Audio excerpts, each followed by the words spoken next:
Le silence était assourdissant. Pas le silence du calme après la tempête, non. Plutôt celui qui résonne après une explosion, une démolition contrôlée, comme celle que j'avais orchestrée dans mon propre jardin, il y a quelques jours à peine. Le soleil de Saint-Cloud filtrait toujours à travers les branches des vieux chênes, mais la lumière avait changé, elle était plus crue, révélant les taches de crème et les miettes de gâteau éparpillées sur les dalles. Je restais là, au milieu du chaos résiduel, le ventre rond, ma main protectrice posée sur le petit être à venir. Julien était parti, Clara aussi. La poussière retombait, mais le sol sous mes pieds, il n'avait plus la même texture. Il était à la fois étrangement solide et terrifiant de nouveauté. Une vague d'épuisement m'a subitement submergé, un poids si lourd qu'il semblait vouloir me coller au sol. C'était une fatigue qui n'était pas seulement physique, celle d'une grossesse avancée, mais aussi émotionnelle, existentielle. Pendant 3 mois, j'avais fonctionné à l'adrénaline pure, alimenté par une rage froide, une détermination architecturale.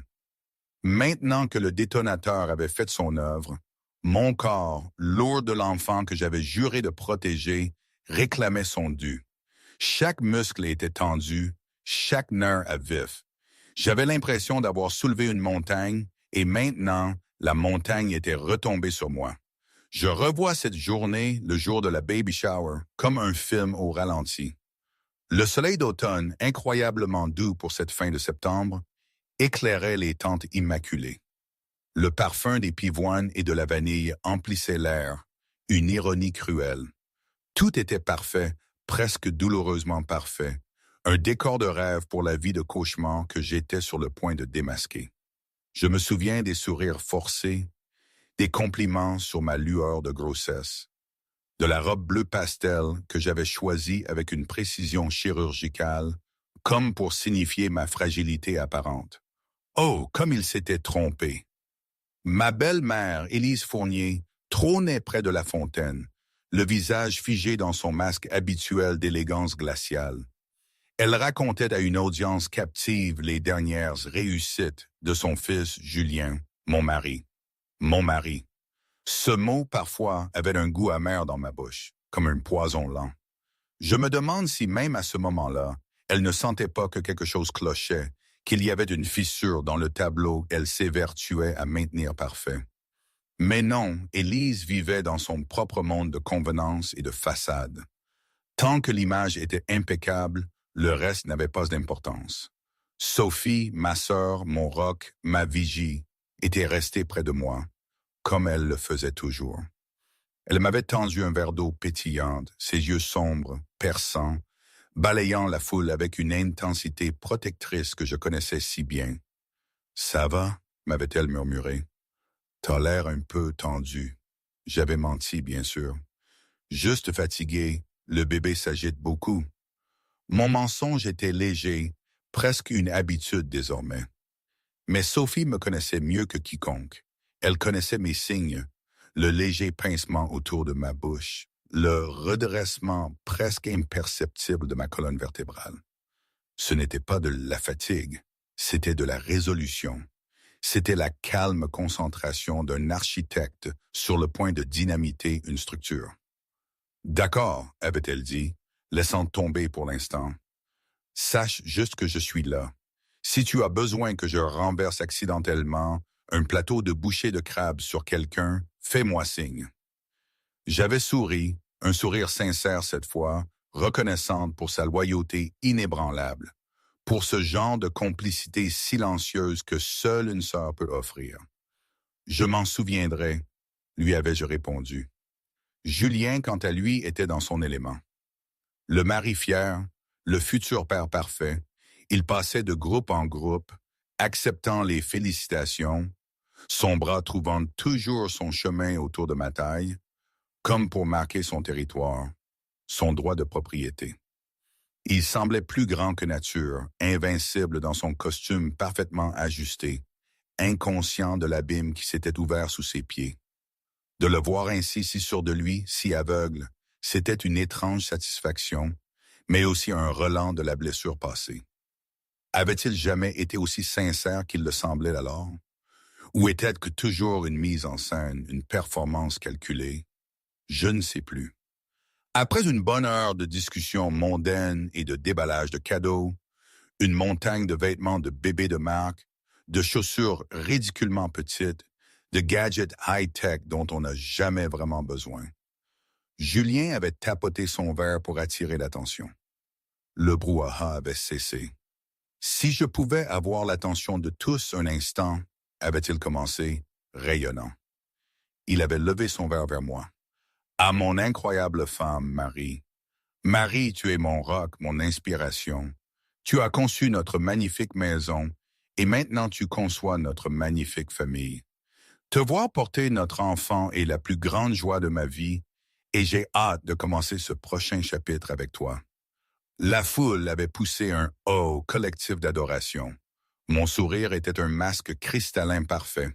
J'avais rencontré son regard, mon cœur battant un rythme lent et régulier, comme un tambour avant la bataille. « Merci, chérie », avais-je dit, ma voix claire et douce. Julien avait élargi son sourire. Il se délectait de l'admiration générale. C'était sa drogue, cette adulation. Mais la journée est pleine de surprises, avait-il continué, une lueur malicieuse dans les yeux. En fait, j'ai une invitée spéciale que j'aimerais vous présenter. Quelqu'un qui est devenu très importante pour moi et pour l'avenir de mon entreprise récemment. Une vraie étoile montante. Un murmure de curiosité avait parcouru les invités. J'avais senti Sophie se raidir à côté de moi. Elle savait. À cet instant précis, je savais exactement ce qu'il était sur le point de faire. L'arrogance pure et simple était à couper le souffle. Il n'avait pas seulement une liaison. Il essayait de la normaliser, de l'intégrer au tissu de nos vies, ici et maintenant. Le culot. J'en avais presque le souffle coupé, mais étrangement, je n'ai pas vacillé. La colère était là, mais elle était froide, structurée. Il avait fait un geste vers le chemin de pierre menant du côté de la maison. Une jeune femme était sortie des ombres d'un grand chêne où elle avait attendu. La vingtaine, belle d'une manière acérée et affamée, vêtue d'une robe carmin, tout à fait inappropriée pour une baby shower. C'était une robe conçue pour être remarquée, une éclaboussure de sang sur la toile pastel de la journée. C'était Clara Dubois, la femme de l'appel téléphonique, la femme des photos de Monsieur Laurent, le détective privé, les photos de déjeuner clandestin, de départ tardif d'un appartement de la rue de Rivoli, d'un week-end à Saint-Émilion déguisé en conférence d'affaires. Mes chers amis, avait annoncé Julien, sa voix résonnant de fierté. Je vous présente Clara Dubois, ma vice-présidente principale des acquisitions et un élément vital de notre avenir. Un silence stupéfait et embarrassé s'était abattu sur le jardin. L'air était devenu lourd et épais. Les invités avaient échangé des regards confus et mal à l'aise.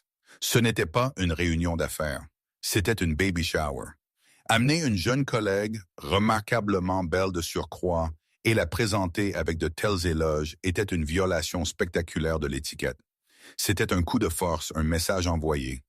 Clara s'était avancée, un sourire timide et étudié sur son visage, qui n'atteignait pas ses yeux de prédatrice. Elle m'avait regardé directement.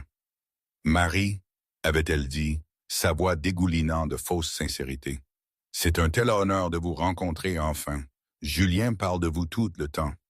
Je suis si heureuse d'être ici pour célébrer avec vous. » Elle tenait un cadeau, une petite boîte élégamment emballée de chez Tiffany. C'était un gant jeté devant tout le monde. Une provocation calculée. Le visage d'Élise Fournier était un masque de confusion, son front parfaitement poudré plissé. Elle avait regardé de Clara à son fils, une lueur de déplaisir dans les yeux. Cela ne faisait pas partie du script soigneusement élaboré de leur vie. Sophie semblait sur le point d'exploser physiquement. Ses phalanges étaient blanches où elle serrait son verre. « La garce », avait-elle sifflé à voix basse. Mais j'étais étrangement calme. La tempête en moi était passée, ne laissant derrière elle qu'un œil terrifiant de clarté. J'avais regardé Clara, puis mon mari, cet homme que j'avais autrefois aimé qui se tenait maintenant devant nos amis et notre famille, tentant de m'humilier publiquement. Il me testait, s'attendant à des larmes, à une scène, à une retraite dans les crises d'hystérie féminine. Il essayait d'établir un nouvel ordre mondial dans lequel il serait le soleil, et elle et moi ne serions que des planètes forcées d'orbiter autour de lui. J'ai laissé le silence s'étirer encore quelques secondes, savourant le malaise qui se propageait dans la foule. Puis j'ai souri. C'était un sourire lent, délibéré, qui n'atteignait pas mes yeux. « Clara », avais-je dit, ma voix aussi lisse que du marbre poli. « Merci d'être venue. Julien a raison. C'est une journée pleine de surprises. » J'avais tourné mon regard vers mon mari, mon sourire ne faiblissant jamais. « En fait, Julien, ton timing est parfait. Nous avons ouvert tous les autres cadeaux. Tout ce qui reste est le mien. Celui que j'ai acheté pour le bébé. » J'avais fait un geste vers la table des cadeaux, vers la boîte blanche unie avec son unique nœud noir. « Sophie, chérie, tu veux bien? » Sophie, l'air complètement déconcerté mais faisant implicitement confiance à sa sœur, avait récupéré la boîte et me l'avait tendue. Elle était plus lourde qu'elle n'en avait l'air. Julien avait ri, soulagé. Il pensait avoir géré le moment gênant. Il pensait que j'avais accepté. « Un autre cadeau. Tu me gâtes, Marie. »« Oh non, avais-je dit, le regardant directement dans les yeux, ma voix baissant juste assez pour porter un nouveau poids glaçant. Ce cadeau n'est pas pour toi. Il est pour notre enfant. C'est un cadeau de vérité. Et je pense qu'il est juste que tout le monde ici, y compris ton invité spécial, y participe. » J'avais placé la boîte sur la table devant moi. Le dernier acte était sur le point de commencer. L'air dans le jardin était maintenant si épais de tension qu'on pouvait le couper au couteau. Le bavardage poli s'était évaporé, remplacé par une immobilité collective anxieuse. Tous les yeux étaient fixés sur moi, sur la boîte blanche et sur le calme terrifiant qui s'était installé sur moi. Le masque jovial de Julien commençait à glisser. Une lueur d'inquiétude avait traversé son visage. Ce n'était pas la réaction qu'il avait anticipée. Il s'était attendu à des larmes, à une dispute chuchotée dans la cuisine, peut-être à une confrontation dramatique, mais finalement privée plus tard. Il s'était attendu à être en contrôle. Clara Dubois se tenait maladroitement sur le côté, sa confiance arrogante vacillante. Elle avait clairement été briefée par Julien. On lui avait dit que Marie était compréhensive ou peut-être trop timide pour faire une scène. Elle avait cherché un signe de Julien, mais il était trop concentré sur sa femme, une horreur naissante dans les yeux. « Un cadeau de vérité », avait répété Julien lentement, forçant un rire qui ressemblait à un grincement d'engrenage. « Marie, mon amour, tu es si dramatique. Qu'est-ce que c'est que ça? » Je l'avais ignoré, mon attention dirigée vers les invités rassemblés. « Merci à tous d'être venus aujourd'hui, avais-je commencé, ma voix résonnant avec une force que personne n'avait jamais entendue de moi auparavant. Merci pour les magnifiques cadeaux et pour vos vœux pour mon enfant. » La correction subtile avait flotté dans l'air, un tir de semonce verbale. « Julien a raison, avais-je continué, mon regard balayant la foule avant de se poser sur lui comme un coup physique. C'est un homme qui aime les surprises. Il a construit toute sa carrière, toute notre vie sur elle, alors j'ai pensé qu'il était temps que je lui en offre quelques-unes. » J'avais posé ma main sur la boîte blanche. Cette boîte contient 3 cadeaux pour mon bébé. 3 vérités fondamentales sur lesquelles sa vie sera construite. Le premier est le cadeau d'un foyer sûr et stable. Mes yeux s'étaient verrouillés sur ceux de Julien. « Julien, te souviens-tu quand nous avons acheté cette maison de Saint-Cloud? Mon père venait de décéder et j'ai utilisé une partie significative de mon héritage pour l'acompte. En fait, c'était l'intégralité de l'acompte.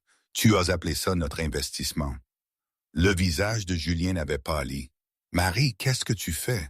Ce n'est ni le moment ni le lieu. » « Oh, je pense que c'est le moment et le lieu parfait, avais-je rétorqué, ma voix coupant la sienne. Tu te souviens peut-être aussi que tu as fait rédiger par ton avocat, Maître Leblanc, un contrat de mariage. Tu m'as dit que c'était une formalité, un moyen de protéger tes actifs professionnels. Tu étais si pressé de le faire signer avant notre voyage de noces en Côte d'Azur. Tu ne te souviens probablement pas de la clause 11, section B, n'est-ce pas? Je n'avais pas attendu de réponse. Elle stipule que tout bien immobilier acheté avec des actifs primaritaux ou des fonds hérités reste la propriété exclusive de la personne qui a fourni ces fonds. J'ai utilisé mon héritage. Toi, tu as utilisé un prêt de ton entreprise que tu as remboursé avec notre compte joint, un compte principalement financé par les bénéfices de mon cabinet de design les 2 premières années. J'avais fait une pause, laissant les mots s'imprégner. J'ai demandé à mon avocat de le revoir le mois dernier. Cette maison, ces magnifiques jardins, le toit au-dessus de nos têtes, c'est tout à moi. Un halètement collectif avait traversé la foule. Élise Fournier avait l'air d'avoir été giflée. La mâchoire de Clara était tombante d'incrédulité. Ma voix était tombée, devenant mortellement sérieuse. Donc, le premier cadeau à mon enfant est cette maison. Libre de toute charge, stable et entièrement libre de toi. J'ai fait rédiger un avis d'expulsion. Il est dans mon sac. Je m'attends à ce que toi et tes effets personnels soyez partis d'ici demain soir. Tu peux faire envoyer tes affaires à ton bureau. Ou peut-être, avais-je ajouté en jetant un coup d'œil à Clara, à ton appartement de la rue de Rivoli. Appartement 14B, n'est-ce pas? Ce détail précis, la rue, le numéro d'appartement, était un coup de maître. Il confirmait que ce n'était pas une supposition. C'était un fait, recherché et vérifié. Clara semblait sur le point de s'évanouir. Julien bégayait, son visage devenant rouge et tacheté. « C'est insensé. Tu ne peux pas être sérieuse. Tu es ma femme. » « Votre femme est un titre pour lequel vous avez clairement montré que vous n'aviez aucun respect, avais-je dit calmement, et je ne fais que commencer. J'avais fait un geste vers la boîte. Le premier cadeau est la sécurité, le second est la justice. Sophie, qui avait regardé avec un mélange de choc et d'admiration, regardait maintenant sa sœur avec une fierté pure et inaltérée. La femme qui avait pleuré dans un parc 3 mois plus tôt avait disparu. À sa place se tenait une reine démantelant calmement un royaume corrompu devant toute sa cour. Les invités ne regardaient plus seulement une querelle conjugale. Ils assistaient à une exécution. Le jardin était absolument silencieux, sauf le bruissement des feuilles et la respiration rapide et haletante de Julien Fournier. Son monde soigneusement construit commençait à se fracturer, les fissures capillaires de son arrogance s'étendant en crevasses béantes.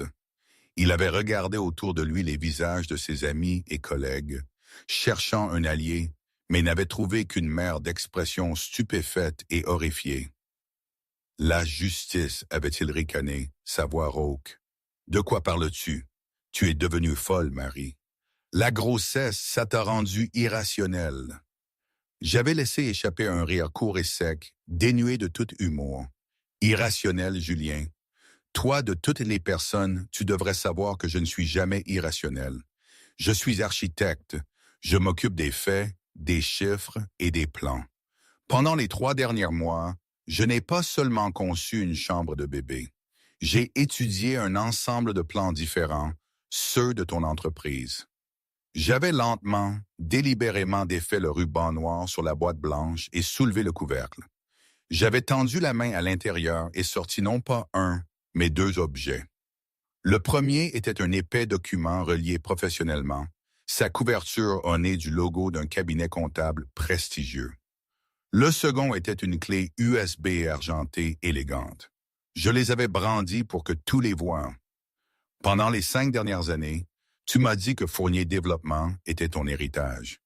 L'empire que tu avais bâti à partir de rien, avais-je dit, ma voix résonnante avec clarté. Mais les empires ont besoin de financement. Et quand tes dépenses personnelles ont commencé à dépasser tes bénéfices, des dépenses comme, par exemple, un appartement loué rue de Rivoli, une nouvelle Porsche pour ta vice-présidente et plusieurs voyages de week-end non déclarés à Monaco, tu as trouvé une source de financement créative. J'avais posé le document relié sur la table avec un bruit sourd. Ceci est un audit financier des comptes de Fournier Développement, effectué par Diane Leroy, la meilleure dans son domaine. Il détaille avec une précision exaspérante comment vous avez détourné des fonds via un réseau de sociétés écrans.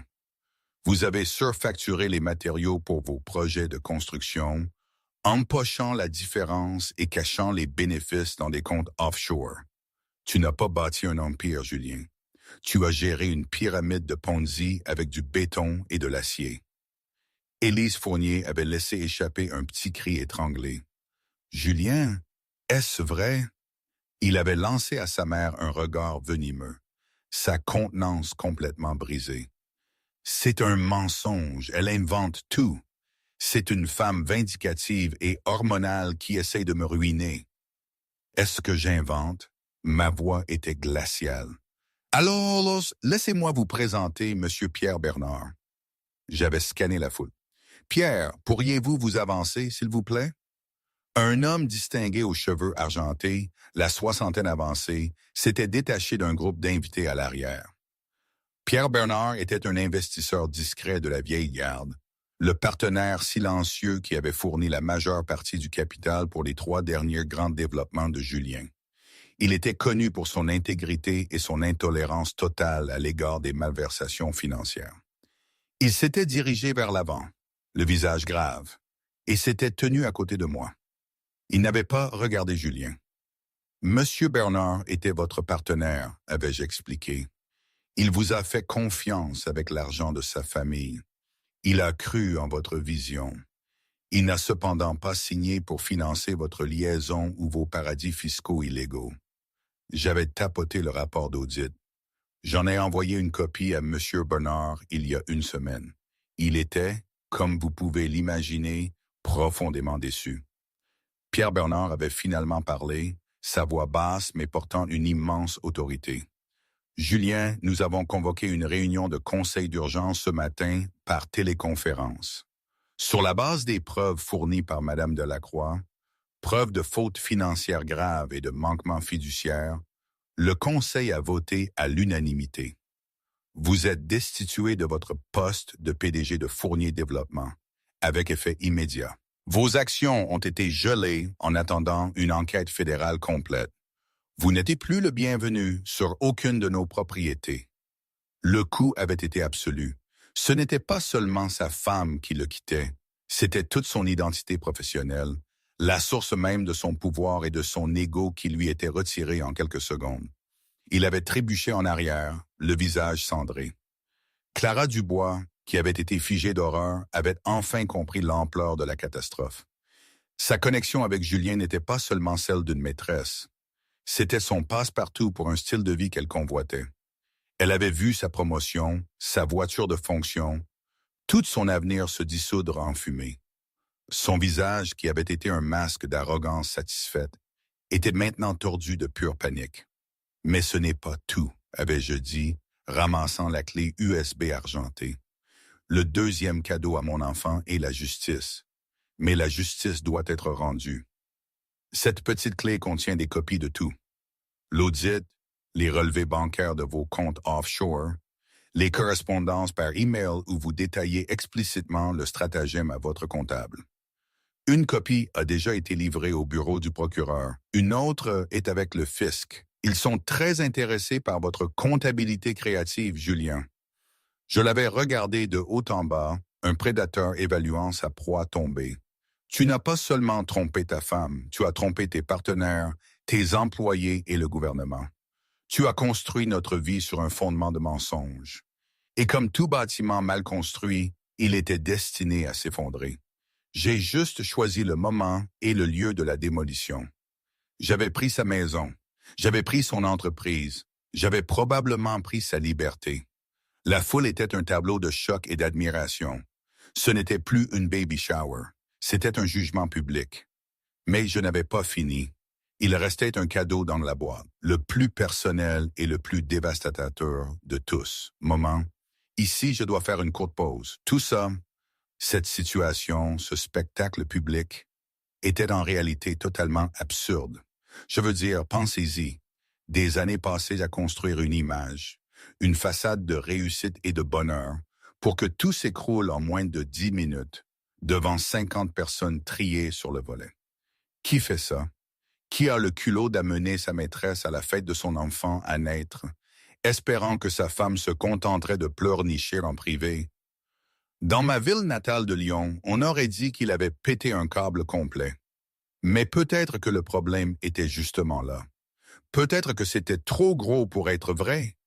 Peut-être que le besoin de tout contrôler de Julien était si profond qu'il avait perdu toute notion de la réalité, de la décence. Ou peut-être que moi, j'avais aussi une part d'aveuglement. On idéalise parfois tellement l'amour et la vie qu'on refuse de voir les signes, même quand ils sont évidents. À ce moment-là, je me sentais une architecte, certes, mais aussi une femme brisée qui puisait dans ses dernières ressources pour survivre. Aucune idée. En tout cas, revenons à cette histoire un peu folle. Julien Fournier ressemblait à un homme vidé. L'arrogance, le charme, le vernis d'invincibilité. Tout avait été arraché, ne laissant derrière lui qu'une coquille d'homme pathétique et tremblante. Son empire s'était effondré en moins de 10 minutes, abattu par la femme silencieuse et méthodique qu'il avait si gravement sous-estimée. Il m'avait fixé, les yeux écarquillés d'un mélange de haine et d'incrédulité. Pourquoi ça? Avait-il chuchoté, sa voix se brisant. Pourquoi ferais-tu ça? Nous avions tout. Tu avais tout, avais-je corrigé, ma voix dénuée de pitié. Tu avais une femme qui t'aimait, un enfant en route, une entreprise prospère, et tu étais prêt à tout risquer. Pourquoi? Pour elle.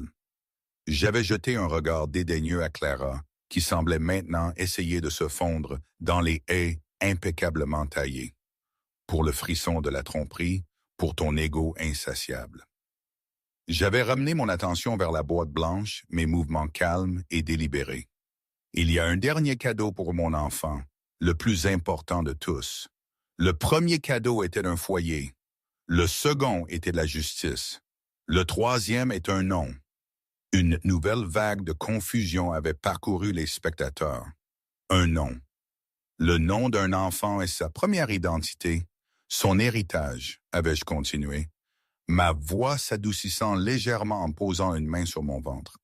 Il les connecte à leur héritage, à leur famille. Pendant des mois, nous nous sommes disputés à ce sujet. Tu insistais sur Julien Fournier Jr.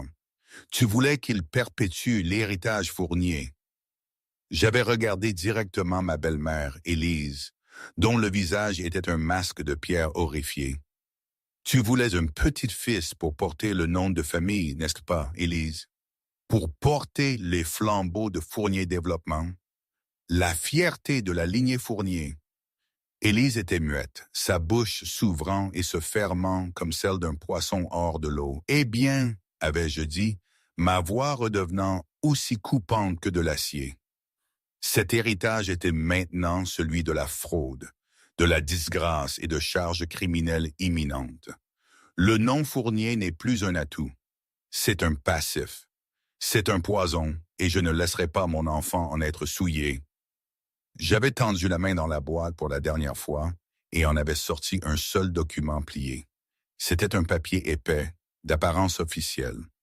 C'est le troisième cadeau. C'est une déclaration légale. Je l'ai déjà déposée auprès des tribunaux. J'avais déplié le papier et l'avais brandi.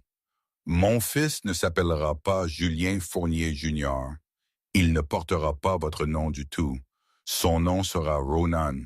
Ronan Delacroix. Le nom avait atterri avec la force d'un coup physique. Delacroix, mon nom de jeune fille. Je l'effaçais non seulement de ma vie, mais de l'identité même de son enfant. C'était l'acte de rupture ultime, une déclaration finale et irrévocable que son rôle dans cette histoire était terminé. De plus, avais-je annoncé, ma voix résonnant avec finalité. Ce document est une requête pour la garde légale et physique exclusive de mon enfant à naître, effective dès sa naissance. Il cite la turpitude morale, la mise en danger émotionnelle et les crimes financiers graves comme motifs. Il inclut également une ordonnance restrictive vous empêchant de vous approcher à moins de 150 mètres de moi ou de l'hôpital où j'accoucherai. Comme sur un signal, un homme en costume noir uni, qui s'était fait passer pour un membre du personnel de la restauration, s'était avancé. Il s'était dirigé directement vers Julien, stupéfait, et lui avait tendu un ensemble de papiers identiques. Julien Fournier, avait dit l'homme d'une voix neutre et sans émotion. Vous êtes signifié. Le halètement de la foule avait été aigu et unanime. L'humiliation publique était maintenant complète, légalement notariée et délivrée. Julien avait regardé les papiers dans la main de l'huissier comme s'il s'agissait d'un serpent venimeux.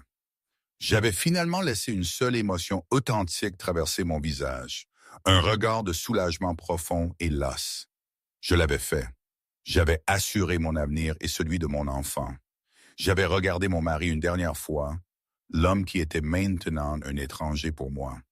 Tu vois, Julien, le vrai cadeau aujourd'hui n'est pas dans cette boîte. Le vrai cadeau est la liberté. La liberté pour mon fils de ta corruption et de tes mensonges. Et la liberté pour moi. Je m'étais tourné vers Clara Dubois, qui essayait de s'éclipser inaperçue. Et pour vous, mademoiselle Dubois, avais-je dit, ma voix dégoulinant de dédain. J'espère que votre ambition en valait la peine. Vous avez attaché votre wagon à une étoile filante. Le poste de vice-présidente principale dont vous étiez si fier a cessé d'exister il y a environ 5 minutes. Je vous suggère de mettre à jour votre CV. Sur ce, je leur avais tourné le dos à tous les deux. La performance était terminée. La démolition était complète. Il ne restait plus qu'à évaluer les décombres. Au moment où l'huissier avait prononcé les mots « Vous êtes signifié », la fine membrane du décorum social dans le jardin ensoleillé avait été irrévocablement percée. Pendant un long moment suspendu, il n'y avait eu que le bruit du vent bruissant dans les chênes et le souffle collectif retenu de 50 invités. Julien Fournier était resté figé. Les documents légaux lui étaient tendus comme une offrande venimeuse. Son visage, qui avait alterné entre le choc et la rage, était devenu complètement vide. C'était le calme terrifiant d'un récipient sous pression atteignant son point de rupture. Puis quelque chose en lui avait lâché. Cela avait commencé non pas par un cri, mais par un grognement bas et guttural qui lui avait arraché la poitrine. Le son avait escaladé en un rugissement primal de fureur pure et inaltérée. Le son d'un animal piégé et blessé. « Non !» avait-il hurlé, le mot déchirant sa gorge, rauque et éraillé. Ses yeux sauvages et injectés de sang fixés sur moi. Mais sa rage était trop vaste, trop explosive pour être dirigée vers une seule cible. Elle avait besoin d'anéantir quelque chose de tangible. Il s'était jeté non pas sur sa femme, mais sur la table de cadeaux magnifiquement agencée à côté de moi. Avec un beuglement guttural, il avait balayé sa main sur la surface dans un large arc violent. Le magnifique gâteau à 3 étages, une confection de gousses de vanille et de pivoine, avait été la première victime. Il avait pirouetté dans les airs, explosant contre le patio pavé dans un jaillissement écœurant de crème et de miettes. Les flûtes à champagne en cristal, les délicates assiettes en porcelaine et la montagne de cadeaux de bébé choisis avec amour avaient suivi, s'écrasant au sol dans une cacophonie de verres brisés et de bois fendus qui avaient résonné dans le silence stupéfait. Les invités avaient hurlé et reculé en se protégeant le visage, tandis que des éclats de cristal glissaient sur les pierres. « Tu ne t'en sortiras pas comme ça », avait-il beuglé, la poitrine haletante, son costume sur mesure, maintenant une moquerie de sa contenance perdue. Il avait pointé un doigt tremblant et maculé de gâteau vers moi. « Tu crois pouvoir me ruiner, espèce de vipère manipulatrice? Cette entreprise est à moi. Ce bébé est à moi. » Il avait fait un pas hésitant en avant, ses intentions terrifiantes de clarté. Mais avant qu'il ne puisse s'approcher davantage, 2 silhouettes s'étaient déplacées pour l'intercepter, formant un mur humain entre lui et moi. Le premier était Pierre Bernard. L'investisseur aux cheveux argentés s'était déplacé avec une rapidité étonnamment délibérée, plaçant son corps directement sur le chemin de Julien. Il n'avait pas élevé la voix. Il n'avait pas eu à le faire. Il s'était simplement tenu là, un objet inamovible d'autorité de la vieille guerre et de profonde déception. « Ça suffit, Julien, avait-il dit, sa voix basse et ferme, coupant l'hystérie. Vous rendez une situation pathétique infiniment pire. Ayez un peu de honte. La seconde et plus formidable barrière était Sophie, le ressort tendu de sa fureur protectrice enfin déchaîné. Elle s'était déplacée pour être épaule contre épaule avec Pierre Bernard, plantant ses pieds et croisant les bras. Son personnage d'infirmière aux urgences avait pris le dessus. Calme en situation de crise, mais avec une aura indubitable de commandement et une tolérance zéro pour les inepties. Elle avait regardé Julien de haut en bas, non pas comme un beau-frère, mais comme un patient dangereusement instable. Fais un pas de plus vers elle, avait grogné Sophie, sa voix baissant à un registre bas et mortel, et je ferai personnellement en sorte que tu partes en ambulance. Et crois-moi, je sais exactement où appuyer pour que ça fasse le plus mal. Tu as assez fait. Sors. Julien, bloqué et acculé, sa rage déjouée, cherchait désespérément une nouvelle cible. Ses yeux sauvages avaient balayé la foule de visages horrifiés, et c'était une fouille sur Clara Dubois, qui essayait d'utiliser le chaos pour se fondre dans les haies impeccablement taillées au bord de la pelouse. Toi! Il avait craché l'accusation qui s'était envolée de lui comme du poison. Il s'était retourné contre elle, sa fureur instantanément redirigée. C'est ta faute. Tout ça.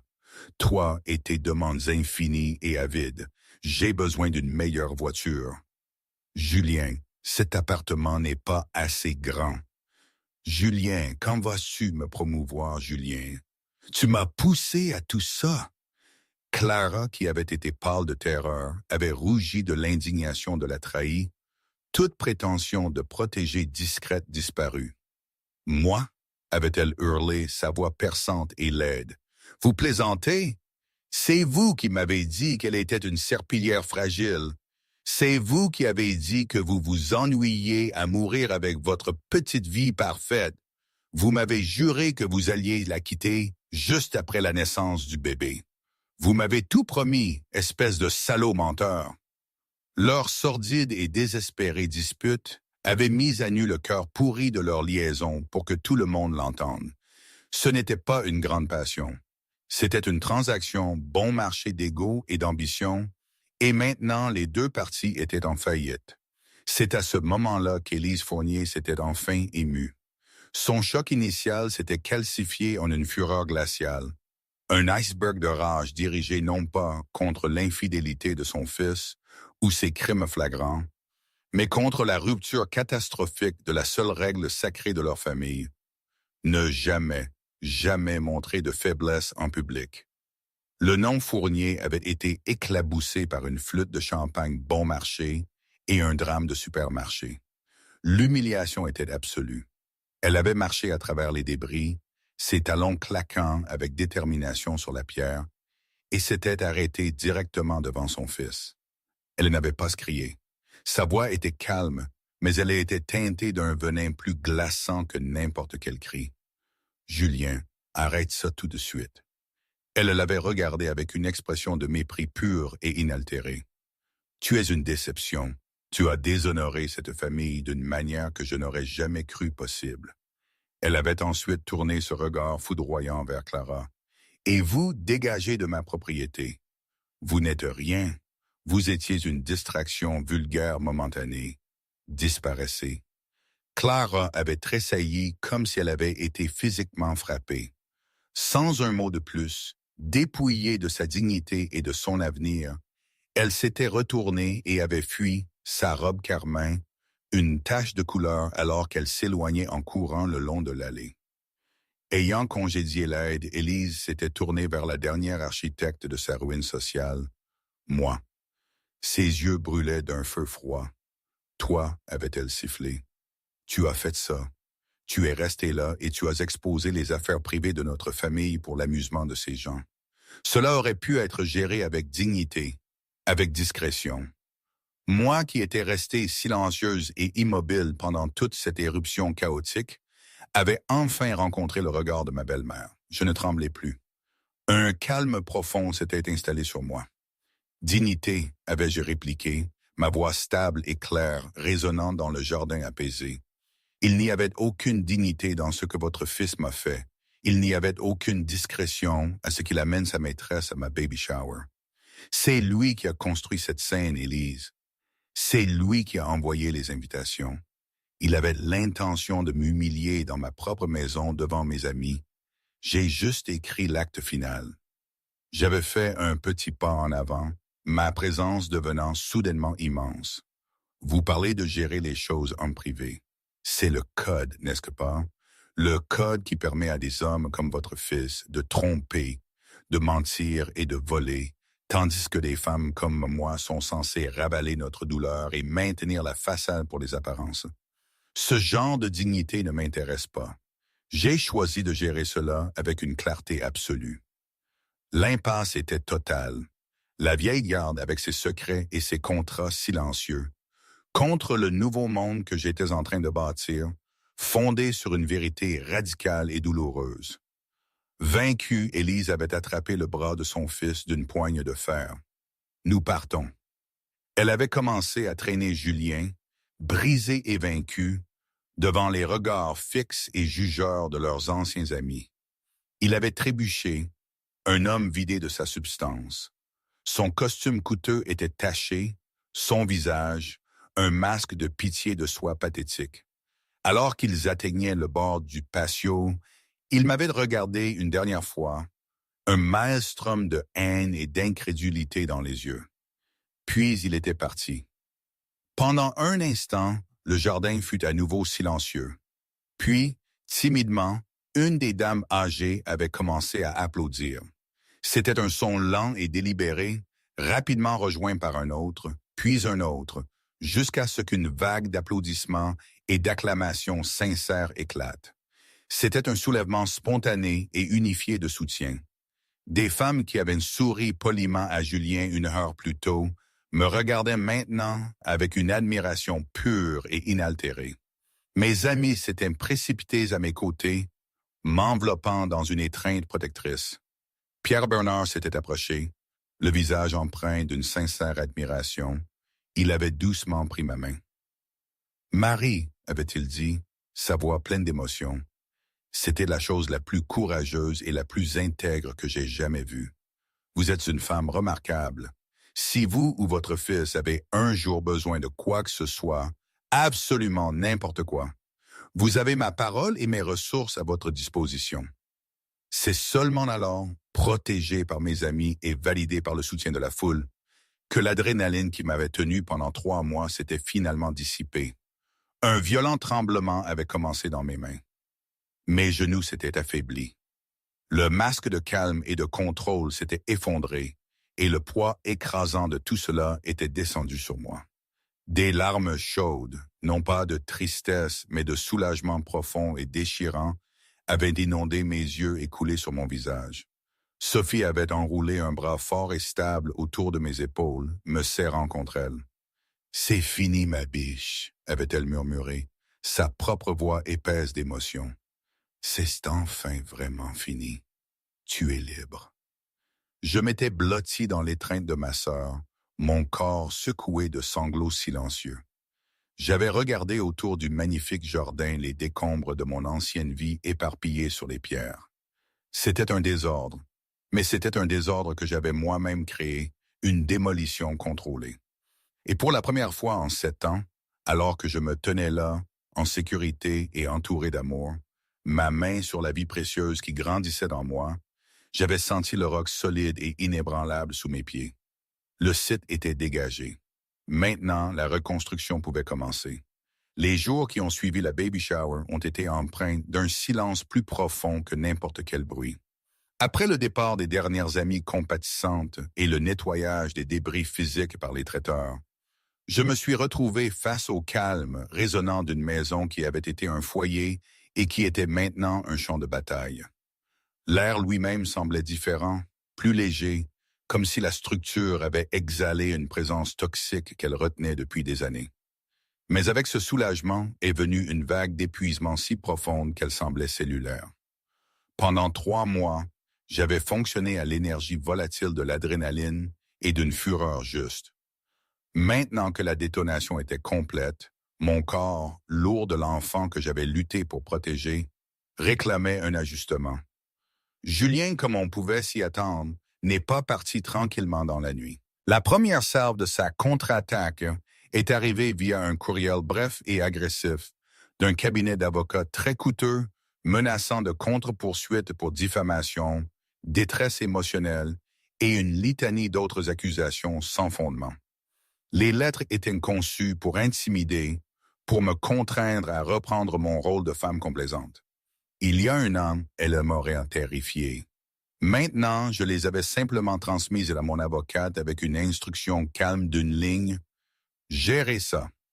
Ces défis juridiques étaient un tourbillon désespéré d'activité, les derniers soubresauts d'un empire vaincu. Des motions avaient été déposées pour contester le contrat de mariage, affirmant qu'il l'avait signé sous la contrainte. Ces avocats avaient tenté de me dépeindre comme une femme instable et vindicative utilisant ma grossesse comme une arme.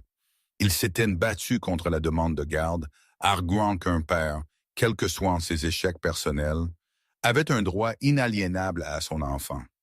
Mais tout cela n'était que du bruit. Mon dossier, comme un bâtiment bien conçu, avait été construit avec une intégrité impeccable. Le contrat de mariage était en béton. La preuve de ces crimes financiers, maintenant entre les mains des enquêteurs fédéraux, était irréfutable, et des dizaines de déclarations sous serment des invités de la fête dressaient un portrait accablant de son comportement public, torpillant efficacement toute prétention à être une figure parentale stable. Chaque victoire n'était pas annoncée par un coup de tonnerre, mais par le léger ding d'un email dont la ligne d'objet disait « Affaire Fournier Delacroix, motion de rejet accordée ». Je ne ressentais pas une vague de triomphe, mais une vague lente et régulière de soulagement. C'était la sensation d'une lourde charge soulevée pierre par pierre. La bataille juridique n'était que la phase finale de la démolition, éliminant les derniers matériaux dangereux avant que le véritable travail ne puisse commencer. Professionnellement, mon monde a éclos avec une vitalité étonnante. L'histoire de la Demolition Party, bien que jamais rapportée dans des détails scabreux, a circulé dans les cercles qui comptent. Je suis devenu une légende discrète. Mon cabinet Delacroix Design a été inondé d'offres, beaucoup venant de femmes cadres et d'entrepreneuses de premier plan qui voyaient en moi le reflet de leur propre lutte et de leur force. Une nouvelle cliente, une PDG de technologie commandant un nouveau campus d'entreprise, l'a dit sans détour lors de notre première réunion. « J'ai lu votre portfolio et votre travail est brillant », a-t-elle dit, son regard direct et plein de respect. Mais je vous ai engagé parce que j'ai entendu dire que vous ne construisiez pas seulement de belles structures. Vous les construisez sur des bases solides, sans défaut de cachet. J'ai besoin de ce genre d'intégrité. Mon partenariat avec Pierre Bernard s'est solidifié en une véritable amitié. Il m'a nommé au conseil d'administration de la nouvelle société, Phoenix Héritage Immobilier, qui est née des scandales de Fournier Développement. Dans la salle de conférence aux murs de verre stérile, ma voix, autrefois reléguée à la discussion des échantillons de peinture et des plans de cuisine à la maison, avait désormais du poids sur les questions de finances, d'éthique et de stratégie d'entreprise. Pierre appréciait ma perspective non seulement en tant que designer, mais aussi en tant que boussole morale. « Vous voyez les points de tension avant tout le monde, Marie », m'a-t-il dit après une réunion. « Vous comprenez qu'une fondation n'est pas seulement une question de béton, c'est une question de confiance. Vous me l'avez rappelé. » Ma maison, mon sanctuaire, renaissait lentement. Sophie et moi avons passé un week-end à purger chaque dernière trace de Julien. C'était un rituel étrange, cathartique. Alors que nous emballions ces costumes coûteux et ces montres ridiculement grandes dans des boîtes destinées à des dons, nous avons trouvé une vieille photo de mariage glissée dans un tiroir. Sur celle-ci, une Marie plus jeune regardait Julien, son visage rayonnant d'un amour et d'une confiance qui semblait maintenant douloureusement naïf. Sophie a observé mon visage attentivement. Je n'ai pas pleuré, j'ai simplement tracé l'image de mon jeune moi du bout du doigt. Je me souviens d'elle, et je dis doucement, elle voulait tellement croire au plan qu'il lui montrait. J'ai fait une pause, puis j'ai placé la photo face contre terre dans la boîte. Elle a fait de son mieux. Mais maintenant, c'est moi l'architecte.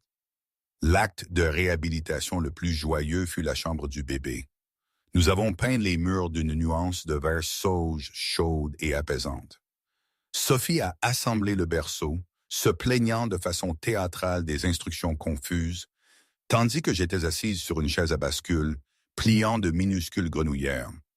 Nous n'avons pas parlé de Julien ni du passé. Nous avons parlé de l'avenir. Nous avons débattu des mérites des différentes berceuses, ri des absurdités de la sécurisation des bébés et rêvé de la petite personne qui allait bientôt remplir la maison d'un nouveau genre de vie. À chaque coup de pinceau, à chaque couverture pliée, je créais consciemment un espace de paix, une pièce où aucune ombre du passé ne serait jamais autorisée à tomber.